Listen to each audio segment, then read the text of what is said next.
just arrived at the Vatican City and we're at the Vaticano. You should see the queue here on the line, it's massive. I'm really impressed with this place.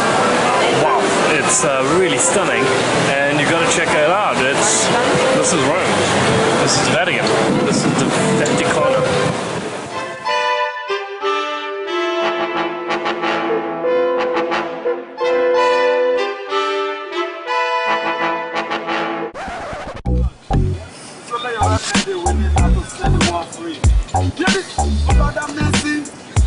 He will be back again to this world. Anything when you do, my brothers and sisters, believe in the way of the Most High. Yeah. He will be back again. He will be back again. He will be back again. He will be back again. My brothers and sisters, you are meant to glory until you spend your life for. You have to ready. You have to ready.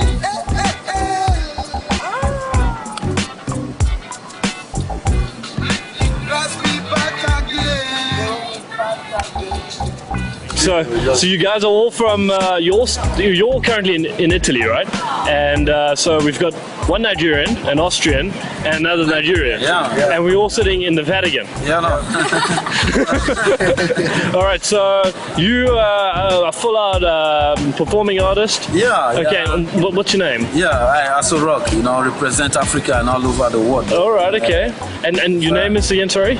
Mine? Your name? Yeah, also rock. Asul Rock, General. General, yo. No.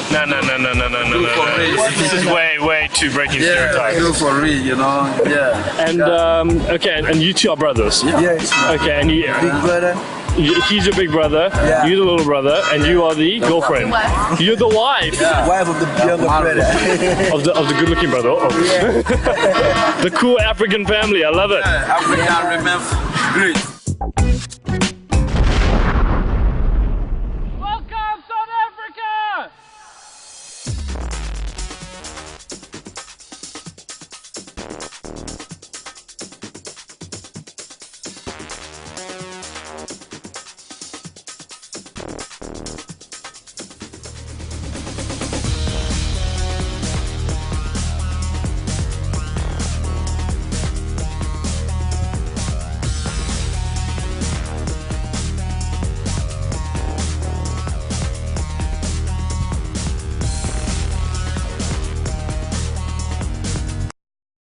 Alright, hello everybody. That little clip that you saw now was the trailer to our first documentary that we shot in the Breaking Stereotypes documentary series, and I'll get back to that, but that was just a little bit of an introduction to some of the crazy mad happenings that we get up to at firststep.me. I'm Yashivan Govender, and I founded firststep.me back in 2004, and today I'm going to speak to you about the concept of youth business, how I kickstarted this crazy mad company, and then pioneered some out-the-box adventures which I actually never thought would happen, and it just took a lot of hard work and a lot of belief. So I'm just going to go through initially just the beginnings, and then also the spin-offs and what basically the message is that we're trying to put forward. But the bottom line is today what I want to address is the financial crisis and the financial recession.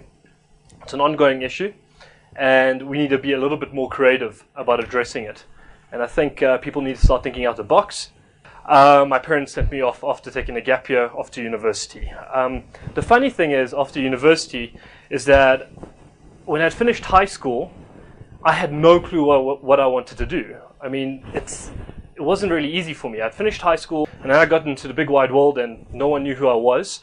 And then I got to university, and I got to my final year of university, and what was fantastic about my final year of university is that when that piece of paper that I was going to get that my parents paid a fortune for still didn't give me a ticket to knowing what I was going to do when I finished university. So I was still stuck where I had finished off at high school. And it wasn't just me. I asked a lot of my mates, a lot of my friends, and I asked them, what are you guys going to be doing after you finish university, and, where are you going? And a lot of them are professional individuals, engineers, lawyers, doctors, and they had no real idea of what to do. So I got together with a couple of my drinking buddies at the time, but that all changed, as every university startup is. Drinking buddies gets together in business and then fails. But at the time, I discussed with them what we were going to do, and they had no real clue, and I had to sit down and think about a real solution. So what I did was I put together a resource, a guide, just to help people like myself. And it just started off with a breakdown of where to study, companies to work for, gap years, careers, just a breakdown of financial solutions for students. Something that I never had. No one actually told me where to go to, my first lecture. No one actually told me what I was studying in my commerce degree. So I wanted a breakdown of this. And it manifested into a website. And within my final year of university in 2004, this website kicked off. The next thing I knew, the website turned into a business. And from Durban, I had to come to Johannesburg. And this is where things cook. And that's what I realized. I had to put everything behind and come to Johannesburg and really suck it up. Because there was no parents to look after me. There was no help. I had to really go and really bulldoze this company across. The next thing, the company took off. We got a lot of interest. We got a lot of young users using our website. Our target market grew. It wasn't just high school users using our website. It was young graduates, students, parents, school counselors. If you are 80 years old, you can take a gap year. So the website started growing. And then I realized I had to go global. I had to go and find out what was going on overseas because the South African internet market at that stage was very limited. So I decided to trek out, and I went to Dubai, I went to New Zealand, I explored the Australasian market.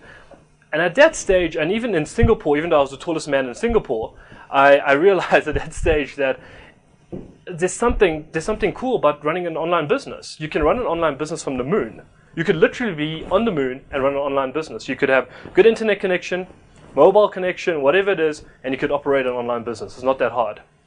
But the clinical factor of the success of firststep.me, www.firststep.me, was it wasn't localized to South Africa. And what to do when you finish high school and university, it's not localized here. It's a global problem. So you can come from an exceptional first world country where everything is handed to you. But people finish high school, and they're finishing university, they're in the middle of their work jobs, whatever, I'm throwing pins around. Whatever the case is, these people are still stuck with their decisions. And South Africans feel that it's all South Africa, and it's not. We are not a localized country that has this problem. So I decided to take firststep.co.za to firststep.me and go global. So that was the first part of our adventure. What is firststep.me?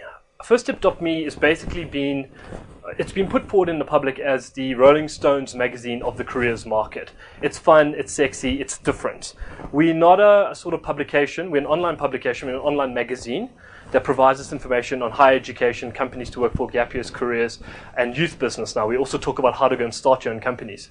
But we do it in a really cool way. We talk about superhero careers. So we are trying to inspire South Africans and the whole planet to thinking out the box. And so we have produced professional content on firststep.me. And that was the idea, is to present researched, well-written, good content that is going to not only inform individuals, but make them better individuals.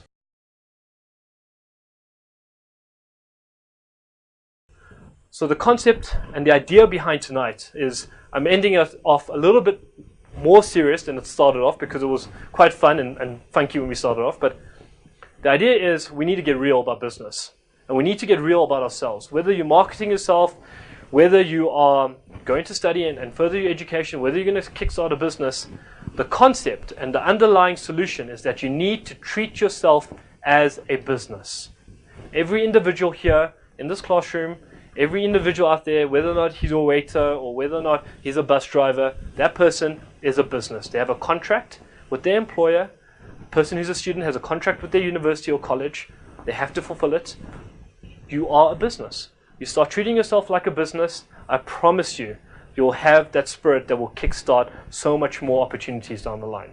So the bottom line is today, if anything, if I could have got through to you guys, I'm hoping, I know you've had a long day, but if you guys, tomorrow morning when you wake up, and you go, I'm a business, then I'm going to be, cool. That's awesome. So today, when you guys walk out of here, I'm hoping that went through, hoping it's going to ferment, and then tomorrow you've got a bubbly new notion in yourself. I'm hoping I incepted something cool into your brains and something different. And I'm hoping that tomorrow you wake up with the thinking that you all are going to be a business and you're going to rock as South Africans do in business.